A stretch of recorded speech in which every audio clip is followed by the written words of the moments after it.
Salut à tous, ici Yoni le marchand de biens, j'espère que tout roule pour vous, que vous avez la forme et que vous réalisez des affaires à en faire pâlir les princes du Qatar. Si vous êtes nouveau sur ma chaîne, je m'appelle Yoni, je suis marchand de biens immobiliers dans la région lyonnaise et j'accompagne toutes les personnes qui souhaitent réussir en tant que marchand de biens à le faire dans les conditions les plus sécurisées. Dans cette vidéo, je voudrais vous parler de l'identité qui existe entre l'entreprise et l'entrepreneur. Parce que si vous avez déjà créé une entreprise ou si vous voulez en créer une, c'est sans doute parce que vous voulez un avenir meilleur, vous voulez une vie meilleure. Et l'entreprise est l'outil que vous avez choisi et je vous en félicite pour y arriver. Seulement, ce qu'il faut comprendre, c'est que certes, l'entreprise et l'entrepreneur sont dissociés juridiquement, notamment lorsqu'on crée une SARL ou une SAS, il y a une dissociation juridique entre l'entité morale et entre la personne morale qui est la société et la personne physique que vous êtes. Mais quand vous allez créer une entreprise dans vos débuts, surtout si c'est une entreprise de marchand de biens, c'est qu'en réalité, c'est vous en tant que personne qui allait incarner l'entreprise. Vous allez être l'entreprise, parce que si vous arrêtez de bosser demain, il n'y a plus d'entreprise qui tourne. Donc surtout dans vos débuts, vous allez vous lancer, vous n'allez pas pouvoir déléguer, automatiser, donc en réalité, l'entreprise et l'entrepreneur ne feront qu'un. Et pourquoi c'est si important de le comprendre? Parce que l'entreprise que vous allez créer va être à l'image de l'entrepreneur et de la personne que vous êtes. Pourquoi c'est si important d'en prendre conscience? Tout simplement parce que vous allez amener dans l'entreprise qui va être à votre image toutes les qualités et aussi tous les défauts que vous avez en tant que personne. Et même s'il y a une dissociation juridique entre l'entreprise et l'entrepreneur, si vous avez des défauts, et vous en avez forcément parce que personne n'est parfait, eh bien vous allez les amener et l'entreprise risque d'avoir les mêmes défauts, entre guillemets, ou en tout cas d'avoir les mêmes points faibles que vous en tant qu'entrepreneur. Donc votre business va pouvoir bénéficier de tous les bons côtés, tous les côtés positifs que vous pouvez amener, mais malheureusement, il va aussi pâtir de tous les inconvénients que vous portez. Et c'est très très très important d'avoir une image assez fidèle de ce que nous savons faire et ce que nous ne savons pas faire et ce que nous n'avons pas envie de faire. Donc il y a vraiment cette distinction, ce qu'on sait faire, ce qu'on ne sait pas faire, ce qu'on a envie de faire et ce qu'on n'a pas envie de faire. Et là, il va falloir être très lucide. Ça va vous demander un gros travail d'introspection. Il va falloir que vous listiez. Donc, je vous invite à lister de façon très très franche et de façon très très honnête quels sont tous les points forts que vous avez, que vous jugez avoir, mais également quels sont tous les points faibles que vous pensez, dont vous pensez pâtir et qui peuvent potentiellement vous handicaper dans le développement de votre entreprise.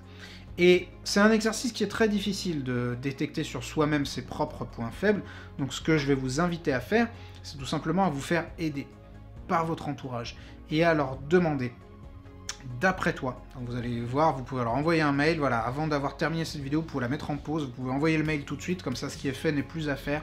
Vous leur envoyez un mail en quelques lignes et vous leur dites, voilà, d'après toi, quels sont mes 3 points forts et quels sont mes 3 points faibles majeurs et les trucs sur lesquels vraiment j'ai des grosses difficultés. Et vous allez voir que les gens vont mettre en lumière des choses auxquelles vous ne pensiez pas forcément. Et surtout, vous allez voir que souvent, ça va se recouper.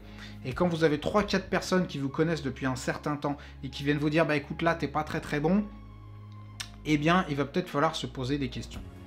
Alors, c'est pas la fin du monde, parce qu'encore une fois, des qualités et des défauts, on en a tous un certain set.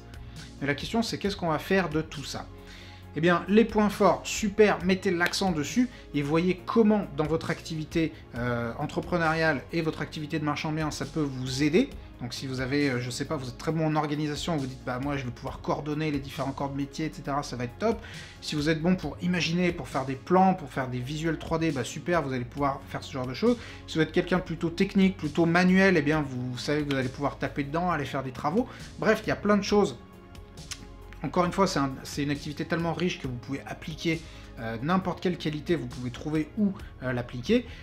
Mais en contrepartie, il va falloir voir les défauts que vous avez, dans quelle mesure ils peuvent impacter votre business et vous porter préjudice. Moi, je sais par exemple que j'ai tendance à être plutôt un petit peu bordélique, désordonné, et en tout cas tout ce qui est administratif me gonfle profondément. Et comment je fais? Bah, dans l'activité de marchand de biens, j'ai la chance d'avoir un associé qui est mon frère, qui lui est extrêmement ordonné. Et donc là, j'ai envie de vous dire, ça m'arrange pas mal. Mais dans d'autres activités que je peux avoir, donc par exemple l'activité de formation, où là je suis seul, eh bien je sais, j'ai conscience que je suis quelqu'un de bordélique, et donc je mets une extra attention sur ce point-là, et aussi je m'entoure de personnes, donc là j'ai des sous-traitants, des prestataires, qui eux sont extrêmement ordonnés, et qui vont pouvoir justement, contrebalancer ce bordélisme qu'il y a chez moi. Il était écrit dans la Grèce antique sur le fronton du temple d'Apollon « Connais-toi toi-même ». Et ça a été considéré, cette phrase, cette injonction de se connaître soi-même, a été considérée pendant très longtemps comme toute la base de la philosophie grecque, et les grands sages de la philosophie grecque vraiment pensaient que la base de la connaissance et la base de la sagesse, c'était de se connaître soi-même et de savoir ce qu'on ne savait pas. Socrate, je ne sais pas si vous avez un peu de philo ou pas, mais Socrate, en tout cas, disait qu'il était l'homme le plus sage d'Athènes, mais il n'était pas l'homme le plus sage d'Athènes parce qu'il en savait plus que les autres, mais il se pensait être le plus sage d'Athènes parce que, en réalité, il avait conscience de tout ce qu'il ne savait pas par rapport aux autres citoyens d'Athènes avec lesquels il avait très souvent l'occasion d'échanger, et chez qui il avait constaté que eh bien, ces gens n'avaient pas connaissance de leurs défauts. Et là je vais repartir sur une autre citation, c'est dans l'évangile de Saint Luc, où il est écrit que on voit la paille qu'il y a dans l'œil du voisin, mais on ne voit jamais la poutre qu'on a dans le sien. Et donc c'est très important de faire ce travail d'introspection. Et vraiment faites-le. Vous allez voir, faites ce que je vous ai proposé de faire, c'est-à-dire de demander à vos proches, à vos amis, qui vous disent quels sont vos défauts, quelles sont vos qualités. Et également, vous pouvez aller faire, il y a plein de tests de personnalité qui sont aujourd'hui gratuits sur Internet que vous pouvez aller faire.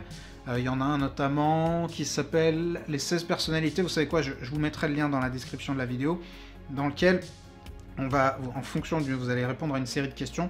On va vous dire, bah voilà, vous êtes plutôt bon là-dedans, faites pas ça, faites ci, faites pas ça. Et il y a également, donc déjà je vous invite à faire ce travail d'introspection, trouvez dans quoi vous êtes bon, trouvez dans quoi vous n'êtes pas bon. La bonne nouvelle, c'est que si vous n'êtes pas bon dans des trucs, c'est pas la fin du monde, vous pouvez vous améliorer, et surtout si vous voyez que vous partez de très loin, eh bien dans un premier temps vous pouvez déléguer.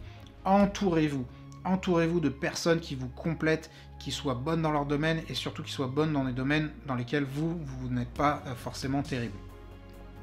Et vous connaissez aussi sans doute cette citation, c'est une citation de Gandhi qui disait qu'il faut incarner le changement, enfin il disait incarner le changement que vous voulez voir dans le monde. Et ce que j'ai envie de vous dire, c'est, je modifie un petit peu la citation et je la mets à ma sauce, mais c'est incarner la réussite que vous voulez voir dans votre business. C'est-à-dire que si vous voyez que vous avez certains défauts ou inconvénients majeurs, eh bien dites-vous que ces défauts et ces inconvénients majeurs vont forcément rejaillir et avoir une répercussion sur votre business. Et si vous voulez que votre business soit exemplaire, eh bien il faut que vous, en tant qu'entrepreneur, vous soyez également exemplaire. Je rappelle que le sujet de la vidéo, c'est l'identité qui existe, l'identité de destin qui existe entre l'entreprise et l'entrepreneur. Et surtout dans le métier de marchand de biens, lorsque vous allez lancer une activité, il va y avoir une grande identité de destin entre l'entreprise et l'entrepreneur. Donc, faites le travail d'introspection pour savoir quelles sont vos qualités, quels sont vos défauts.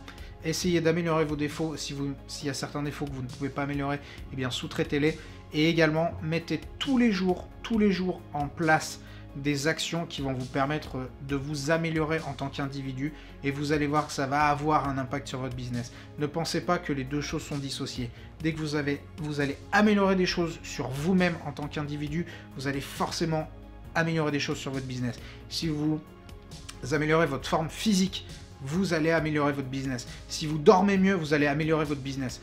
Moi, franchement, il n'y a pas longtemps, je me rendais compte que je dormais mal, le matelas, il allait pas, j'ai acheté un matelas qui était assez cher, j'ai acheté un surmatelas, bref, j'ai acheté toute une tonne de conneries autour du matelas. Ma copine me dit, mais qu'est-ce que tu fais? Enfin bref, c'est quoi ce délire? C'est quoi ton délire autour du sommeil? Et je dis, mais en fait, c'est un investissement. Pour moi, c'est un investissement, c'est pas une dépense. Parce que si je dors mieux, j'ai un sommeil de meilleure qualité, eh bien, forcément, je vais me lever, je serai en meilleure forme et ça va avoir des répercussions sur mon business. Et tout est lié. Les choses ne peuvent pas être dissociées. Si vous allez, je sais pas, vous allez au bistrot le soir, vous vous mettez une grosse charge, eh bien, vous savez que le lendemain, ça va être beaucoup plus compliqué. En tant qu'individu, vous allez beaucoup moins bien fonctionner et donc votre business aussi va fonctionner au ralenti.